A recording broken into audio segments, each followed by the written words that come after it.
Bonjour et bienvenue dans cette vidéo où aujourd'hui je vais vous expliquer comment faire pour occuper votre chien quand vous ne pouvez pas le sortir, quand il est blessé, quand il fait trop mauvais dehors, quand vous êtes confiné à l'intérieur. C'est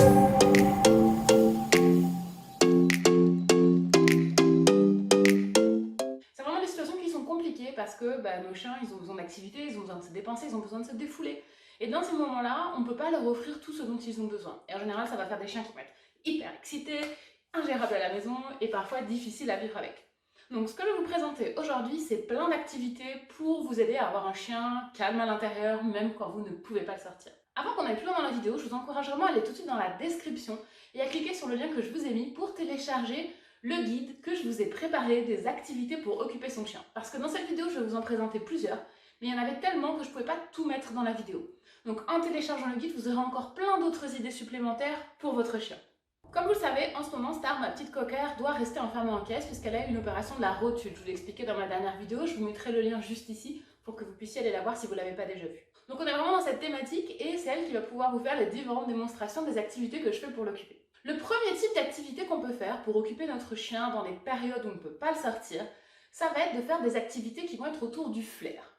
En effet, le chien, quand il va renifler, il va dépenser beaucoup d'énergie parce que ça lui demande beaucoup de concentration.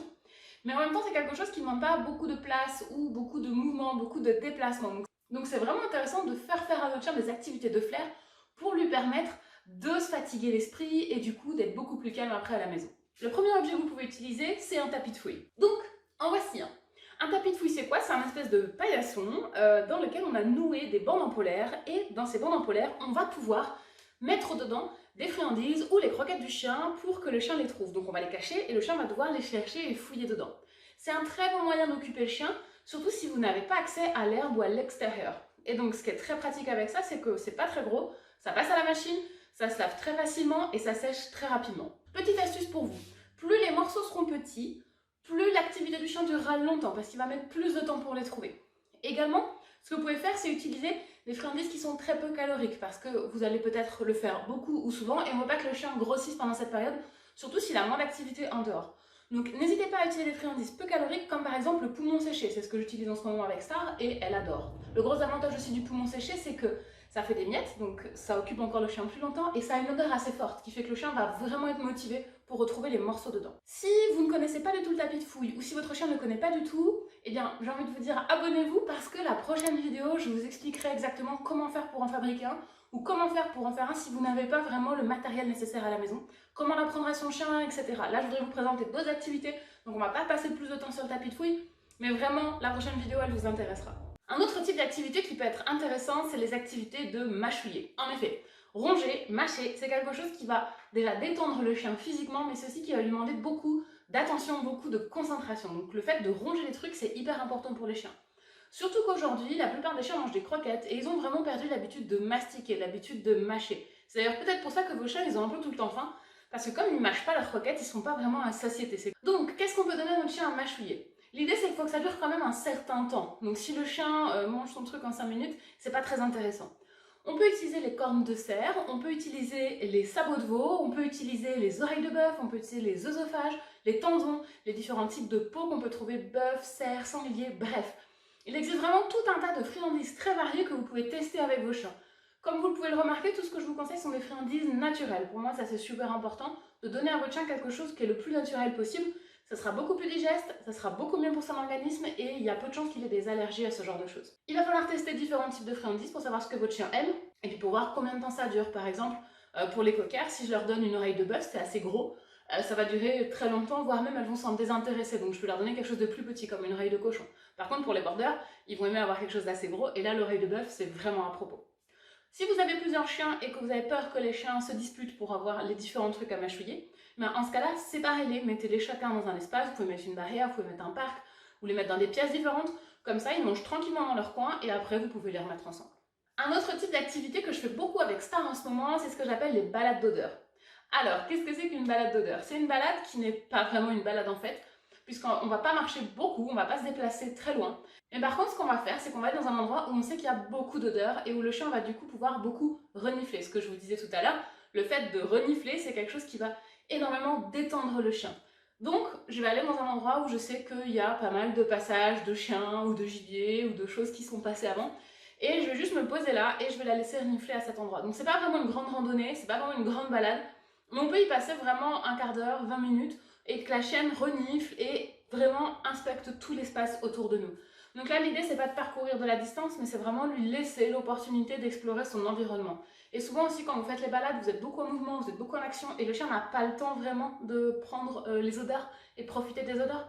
Donc laissez les chiens renifler, laissez les chiens prendre toutes ces odeurs, ça va leur donner plein d'informations dans le cerveau, et surtout, ça va beaucoup les fatiguer. Donc ça, c'est un bon moyen de défouler un chien quand on ne peut pas lui faire beaucoup d'activité physique.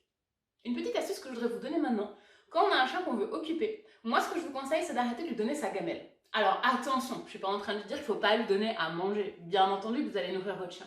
Mais au lieu de lui donner sa gamelle comme ça avec toutes ses croquettes dedans ou avec toute sa viande dedans si vous nourrissez votre chien à la viande, est-ce qu'on ne pourrait pas imaginer un moyen de la lui donner sa ration de manière un petit peu plus étalée dans la journée? Par exemple, on peut se servir des friandises pour faire le tapis de fouille que je vous ai montré tout à l'heure, mais on peut aussi s'en servir pour travailler avec notre chien, des exercices, des petits tricks, des petites choses à lui apprendre, des petits tours. On peut aussi se servir de la ration en l'étalant dans l'herbe, donc si vous avez un jardin, vous pouvez prendre les croquettes de votre chien et hop, vous allez les éparpiller partout dans l'herbe et laisser votre chien chercher. Et ça va vraiment l'occuper parce qu'il va falloir qu'il retrouve toutes ses croquettes. Si vous avez plusieurs chiens, encore une fois, faites-le séparément. D'abord un chien, puis un autre. Ou si vous avez des jardins dans lesquels vous pouvez séparer, bien séparez-les. Mais vous allez voir, ça c'est une activité qui va occuper votre chien pendant longtemps. Encore une fois, c'est beaucoup plus enrichissant pour le chien d'avoir son repas de cette manière que de l'avoir directement dans la gamelle où il va tout baffrer. C'est aussi intéressant pour vous si votre chien mange très vite et que voilà, il ne profite pas vraiment du repas. Plus vous allez éparpiller ça un petit peu partout, plus ce sera efficace, plus votre chien va s'occuper. On peut aussi profiter de sa période pour travailler avec notre chien des exercices qui vont nous aider, soit par rapport à la période qu'on est en train de vivre, soit pour lui permettre simplement de se défouler intellectuellement et de réfléchir. La dépense mentale fatigue beaucoup plus que la dépense physique. Donc plus vous allez faire travailler votre chien, réfléchir votre chien, plus il va apprendre à se poser et après à se détendre derrière parce qu'il va être vraiment fatigué après avoir autant réfléchi pour travailler avec vous. Si votre chien est blessé ou si vous cherchez à l'occuper, un bon exercice que je vous conseille de travailler maintenant, c'est travailler la collerette. En effet, c'est souvent quelque chose qu'on ne pense pas vraiment à bosser, sauf que le jour où le chien en a besoin, s'il l'a jamais vu avant, c'est vraiment compliqué de lui mettre, c'est compliqué de lui enlever, quand il l'a, il est stressé, alors que si on apprend par des exercices, c'est beaucoup plus fun. Donc je vais vous montrer avec Star à quoi ça ressemble, comment est-ce qu'elle travaille la collerette et comment est-ce qu'elle a appris à la mettre toute seule. C'est vraiment une vraie prévention en fait ce travail. Ça vous permettra, si jamais un jour votre chien a une opération ou a une blessure et il doit porter une collerette, avoir un chien qui est serein quand il va mettre la collerette. Un autre exercice que vous pouvez travailler aussi et que moi je travaille en ce moment avec Star, c'est poser la tête au sol. Ça c'est bien parce que c'est un exercice qui sollicite absolument aucune patte, aucun mouvement du chien, c'est très calme, mais c'est vraiment un exercice qui est très simple à réaliser. Et puis surtout c'est tellement mignon quand le chien il fait comme ça, et après on peut faire des photos trop mignonnes du chien qui pose sa tête sur le sol. Donc ça c'est vraiment cool, et c'est vraiment un exercice que moi j'adore bosser avec mes chiens. Donc ça ne sollicite pas trop le chien et on peut vraiment faire ça avec un chien blessé. Je vais vous montrer avec Star ce qu'elle sait faire jusqu'ici. On a commencé à le travailler là pendant qu'elle devait rester en caisse, donc c'est encore un petit peu récent, mais elle a fait déjà pas mal de progrès et je suis super contente d'elle. Oui. Oui. Un autre type d'exercice que vous pouvez faire avec votre chien aussi, toujours pour que le chien ne bouge pas trop, mais qui pourra vous servir dans plein d'autres situations après, c'est apprendre au chien à toucher votre main avec son nez. Ça, c'est vraiment un exercice de base pour plein de choses, que ce soit en éducation, en agility ou dans d'autres sports canins. Ça peut nous servir à plein de choses après. Par exemple, on va pouvoir apprendre à notre chien après à saluer, à tourner sur lui-même, à venir au pied, à venir près de nous. Enfin, il y a plein d'avantages à apprendre à notre chien cet exercice. Donc je vais vous montrer avec Star ce qu'on fait actuellement. Mon objectif est qu'elle vienne toucher ma main avec son nez et qu'elle reste au niveau de ma main avec son nez.